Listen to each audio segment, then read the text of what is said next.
Diga lá pessoal, tudo bem? Aqui é o Fernando e vocês estão chegando no canal Opinando. Bom, neste vídeo a gente vai tratar sobre o fracasso, a derrota, a vergonha, o vexame, pagação de mico, todos os adjetivos ruins que foi a atuação e eliminação do Flamengo diante do Olímpia pela Copa Libertadores. O Flamengo perdeu de 3-1, Olímpia 3. Flamengo 1, a partida aconteceu em Assunção, no estádio Defensores del Chaco, que a gente vai analisar como é que foi essa vergonha rubro-negra, né, o que foi a atuação da equipe do São Paulo, e se teve realmente alguma atuação ali, né. Eu costumo fazer o início das minhas análises dos jogos falando muito da escalação, mas eu também vou falar sobre a questão comportamental do time e também o que pode se analisar dos próximos passos do Flamengo diante desse fracasso retumbante que aconteceu lá em Assunção. Então é uma coisa muito séria, a situação do Flamengo de fracasso. 2023 tem sido de muitos fracassos do Flamengo, do começo, desde janeiro até o mês de agora, o mês de agosto. Então a gente vai analisar costurar bem como é que foi essa eliminação, junto com o que pode ser o restante da temporada do Flamengo, se é que tem ainda alguma esperança, né? Bom, para analisar, o São Paulo já começou errado na escalação. Por quê? Ele começou o time com o Matheus Cunha no gol, laterais com Wesley e Filipe Luís, né? A gente entende, pelo fato do Filipe Luís, a questão do posicionamento do Bruno Henrique. Ele gosta de abrir muito o Bruno Henrique pelo lado esquerdo. Isso tem a ver muito com a entrada do Filipe Luís ao invés do Ayrton Lucas, para cada um não ocupar a faixa de campo, a mesma faixa de campo. O que estava acontecendo, por exemplo, no jogo contra no primeiro jogo contra o Olímpia, que quem estava jogando naquele lado ali era o Ayrton Lucas. Só que a distribuição do Flamengo em campo no primeiro tempo foi de maneira muito questionável. Por quê? Além dessa formação na linha de 4, com Wesley e Filipe Luís nas laterais, Fabrício Bruno e Davi Luiz na zaga, o meio campo foi distribuído dessa forma: o Thiago Maia com Gerson, Everton Ribeiro e Arrascaeta no meio de campo, e o Bruno Henrique e o Gabriel. Só que na distribuição o Thiago Maia estava sozinho, não estava com companhia para que ele tivesse alguém ao lado dele para poder fazer todo o combate das ações do time do Olímpia. O Gerson estava jogando no lado onde estava jogando o Bruno Henrique, lado esquerdo. Então estava uma concentração alta pelo lado esquerdo do ataque do Flamengo. O Gerson caindo para aquele lado e o Bruno Henrique também. Eles estavam dividindo praticamente a mesma posição ali para aquele lado. Então, o que eu questiono, o porquê da entrada do Filipe Luís também, né? O Filipe Luís teve uma atuação ótima contra o Grêmio, só que os jogos que sucederam essa partida contra o Grêmio foram ruins do veterano jogador, né? Além disso, o Gerson nesse lado esquerdo, a Arrascaeta jogando mais centralizado e o Everton Ribeiro caindo pelo lado direito, onde ele costuma jogar. Aí o Bruno Henrique muito aberto pelo lado esquerdo e o Gabigol ali centralizado na frente do ataque. O Flamengo abriu o placar aos 8 minutos numa jogada em que o Bruno Henrique sofreu falta pelo lado esquerdo, onde ele estava atuando. O Arrascaeta cobrou a falta e o próprio Bruno Henrique desviou com a ponta do pé para o gol do Olímpia, abrindo o placar para o Flamengo, aumentando a vantagem rubro-negra. O Flamengo, no agregado ali, com o gol do Bruno Henrique, estava fazendo 2-0 no Olímpia. Então o time paraguaio ele precisava virar a partida, né? E o que isso aconteceu depois, eu vou explicar passo a passo, né? Não demorou muito e o Olímpia ele conseguiu o empate 4 minutos depois ao gol do Flamengo, né? Com o Ivan Torres de cabeça. A jogada em si caiu muito em cima do Filipe Luís. Teve um passe longo pelas costas do Filipe Luís que, além de jogar muito mal e não ter velocidade, né? Ele estava sem cobertura. Então entrou um lance bem parecido com um jogo que aconteceu contra o Atlético Mineiro, né? Em que tem um passe pelas costas dele, ele não consegue ganhar na velocidade. Ele toma um drible do jogador do Olímpia, que cruza para a área, e o Ivan Torres de cabeça desvia entre a zaga do Flamengo. Um gol muito ridículo. E o Olímpia consegue o empate ali. E o tom da partida estava se mostrando mais favorável depois do gol do Olímpia para o próprio time paraguaio. Além disso, a marcação do Flamengo estava totalmente desajustada. Como eu falei, do lado esquerdo, principalmente pelo lado do Filipe Luís. Porque ele não estava dando conta de sustentar aquele lado esquerdo e também não estava tendo ajuda, principalmente do Gerson, que fez uma partida horrorosa. Ele estava jogando mais aberto pela esquerda, mas também não estava contribuindo para aquele lado, fazendo a cobertura daquele lado. De vez em quando quem estava caindo por ali era o Thiago Maia, que estava sobrecarregado, porque ele estava sozinho na frente da zaga, ali na questão no setor de combate do Flamengo, à frente da zaga do Flamengo. E o volante, o Thiago Maia, estava totalmente sobrecarregado por conta da atuação baixa do Gerson. Além disso, o Bruno Henrique também não estava conseguindo acompanhar, mas o Bruno Henrique já jogava muito mais avançado. Então quem devia fazer aquela cobertura é o Gerson, que também não estava acompanhando. Então o time do Olímpia ele estava muito confortável na questão da troca de passes. E em um certo momento o Flamengo até conseguiu ficar um pouco mais com a bola, mas não tinha gana, não tinha ambição de fazer criações para buscar gols. O Flamengo estava querendo só se manter no 1-1, ali o empate, segurar o empate e não dar a bola pro Olímpia. E é aquele toca-toca do Sampaoli, toca para lá, toca para cá, Arrascaeta pro Gerson, Bruno Henrique, aí volta para a zaga, e o time do Flamengo foi nessa toada, não foi incisivo, não partiu para buscar mais gols, não, se manteve com a posse de bola, é uma boa tática, mas dá para o Flamengo ter mais ganância, digamos assim, mais ambição, mais desejo de fazer logo a classificação. Não, se manteve só com a bola. Ele até chegou a fazer 2-1 com o Gabriel, só que o lance em si estava impedido, na origem do lance o Bruno Henrique estava impedido e não foi validado o gol do Flamengo. Só que toda vez que o Olímpia ficava com a bola, quando o Flamengo perdia essa posse de bola e o time paraguaio recuperava, era um atordoamento, porque o Olímpia que é um time muito mais inferior do que o time rubro-negro, o time do Flamengo, se baseia por jogadas aéreas. A maioria, como aconteceu no primeiro gol do Olímpia. São muitos cruzamentos buscando os jogadores dentro da área. No fim de semana, o Olímpia ganhou do Guarani no seu campeonato local por 5-3 e 4 gols do Olímpia foram de cabeça, foram em jogadas aéreas. Então como é que o Flamengo, o time do Sampaoli, não observou essa questão?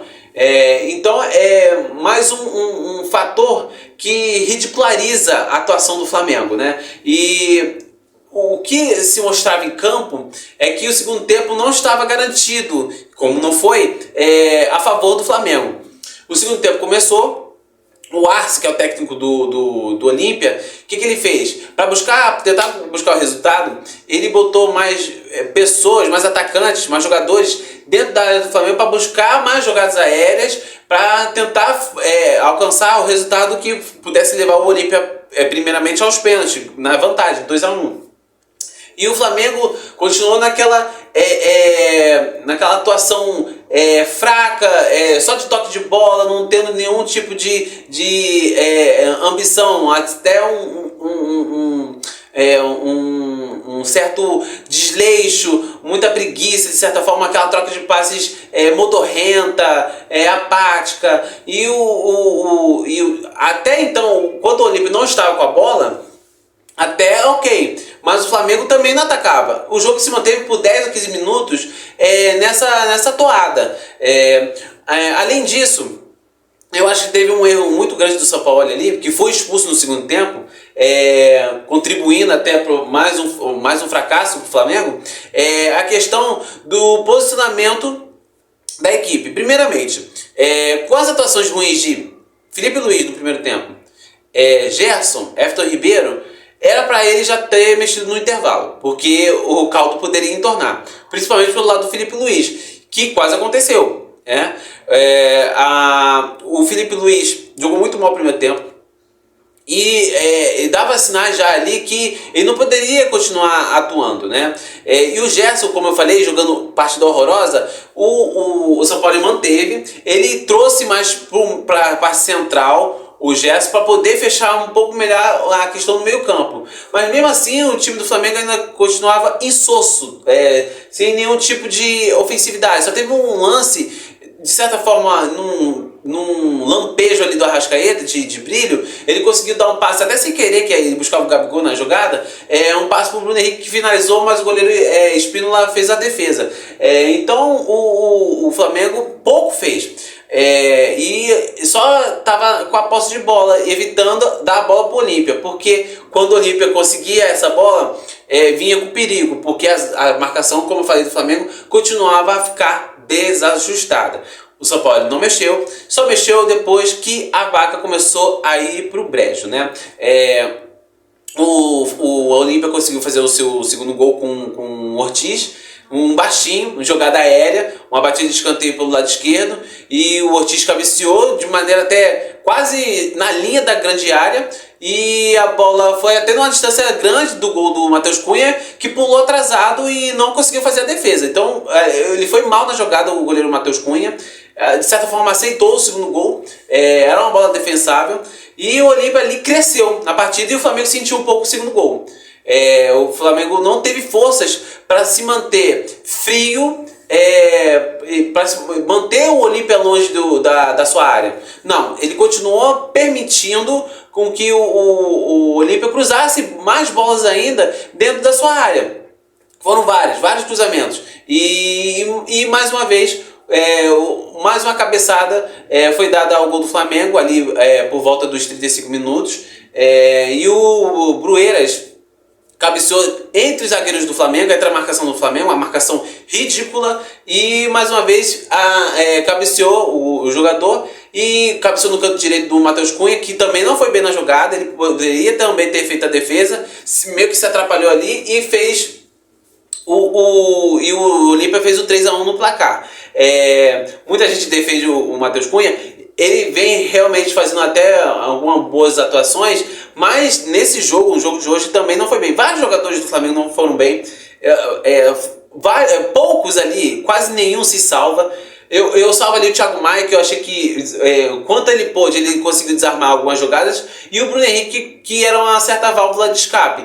Mas o restante do time, alguns até não comprometeram, mas boa parte do time foi muito mal. O Matheus Cunha não foi bem, Davi Luiz péssimo, Felipe Luiz péssimo, Gerson também, Vitor Ribeiro também, Gabriel. Então assim, foi um pacote de jogadores que jogaram mal nessa vergonha que aconteceu lá em Assunção.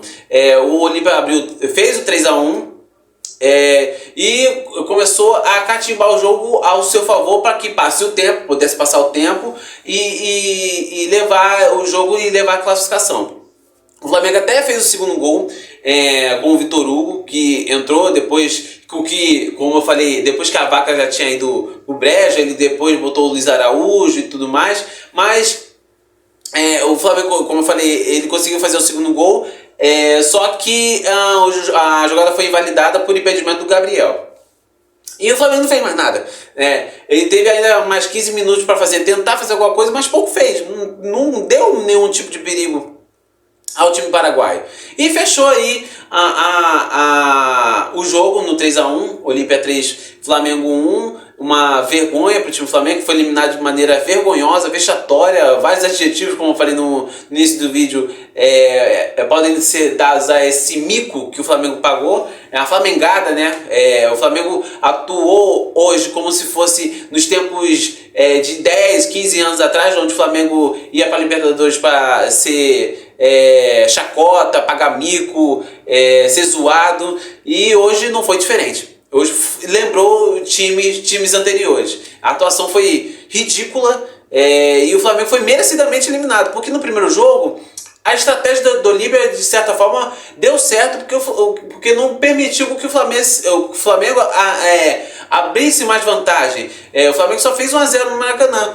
E digamos, o Arce, em entrevista no Maracanã, queria passar do Maracanã sobrevivendo, para levar a partida para o Defensores del Chaco. E deu certo, deu muito certo. O time do Olímpia é muito mais limitado que o Flamengo. O time do Flamengo é muito melhor que o do Olímpia, mas a luta do Olímpia foi muito maior que a do Flamengo. E merecidamente o time paraguaio avançou e vai enfrentar o Fluminense nas quartas de final. Visão agora pós eliminação do Flamengo. É muito da conta de todo mundo. De todo mundo. Diretoria, desde o começo da temporada, de várias eliminações, de mau planejamento e uma lista de erros que a diretoria comete.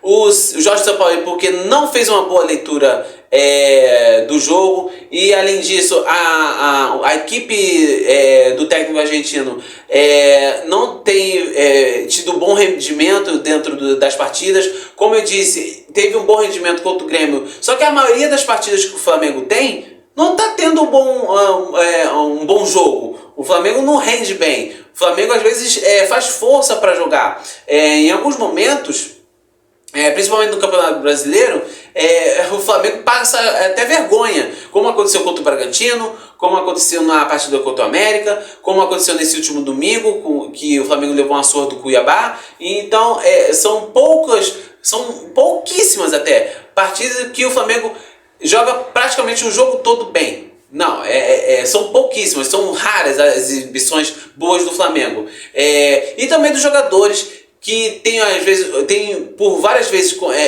comportamentos preguiçosos, ridículos. O que foi o Gerson hoje? Foi uma partida medonha. Filipe Luiz não tem mais pique para poder ter esse tipo, acompanhar esse tipo de jogo, atuar nesse tipo de jogo, um jogo pesado desse. Ele não acompanhou, em alguns momentos até entregou a bola para o time do Olímpia. Não de maneira voluntária, né? Mas de maneira que ele não conseguia mais manter a qualidade dele em campo por conta da questão física. Ele não tem mais perna, não tem mais o porquê dele continuar em campo, de ser totalmente o titular. O Ayrton Lucas, por mais que o rendimento dele tenha baixado se a gente comparar o início do ano até agora, o rendimento do Ayrton Lucas baixou, mas ele tem que ser o titular pela questão física, até para ele poder ganhar mais tempo de jogo e voltar a ter melhores rendimentos. E outras atuações, David Luiz também muito mal, Everton Ribeiro errando tudo que é passe. Everton Ribeiro foi assim, uma peça nula do Flamengo pelo lado direito. O Wesley, ele nem teve culpa porque ele ficou preso. Talvez tenha sido até a orientação do Sampaoli. O Wesley não avançou nessa partida, o que era um costume do lateral direito do Flamengo. Nessa partida ele não foi à frente.